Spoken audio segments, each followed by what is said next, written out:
राज ठाकरेंनाही घातपाताचा संशय.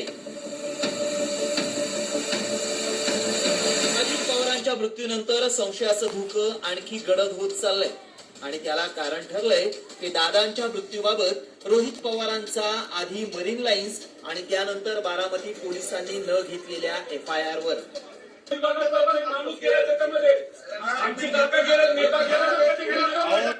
त्यानंतर रोहित पवारांनी थेट शिवतीर्थ गाठून राज ठाकरेंची भेट घेत दादांच्या मृत्यू प्रकरणी न्यायासाठी साथ देण्याची विनंती केली आणि राज ठाकरेंनीही या प्रकरणात उडी घेत संशय व्यक्त केलाय. तर सुनेत्रा पवारांनीही याबाबत बोलायला हवं असाही सल्ला राज ठाकरेंनी दिलाय. सुनेत्रा वहिनी तिकडे बसलेले आहेत, उपमुख्यमंत्री म्हणून बसलेले आहेत. मला असं वाटतं त्यांनी पण या गोष्टीचा विचार केला पाहिजे, कारण त्यांचेच ते पती होते आणि त्यांच्याच पतीच्या अपघाताबद्दलचा हा FIR आहे आणि सरकारकडनं असा दबाव येतोय की तुम्ही FIR घेऊ नका.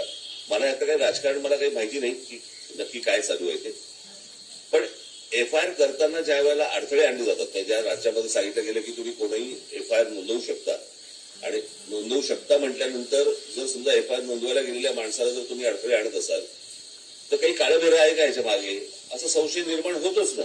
आणि मला असं वाटतं केला आणि तिन्ही ठिकाणी जर समजा नकार दिला जात असेल तर मला असं वाटतं की त्या काय शासकीय जी काही यंत्रणा आहे त्या यंत्रणेवरती दबाव आहे. आणि त्यातल्या सगळ्यात महत्वाचं म्हणजे या गोष्टींबद्दल सुनेत्रा वहिनी बोलल्या पाहिजे.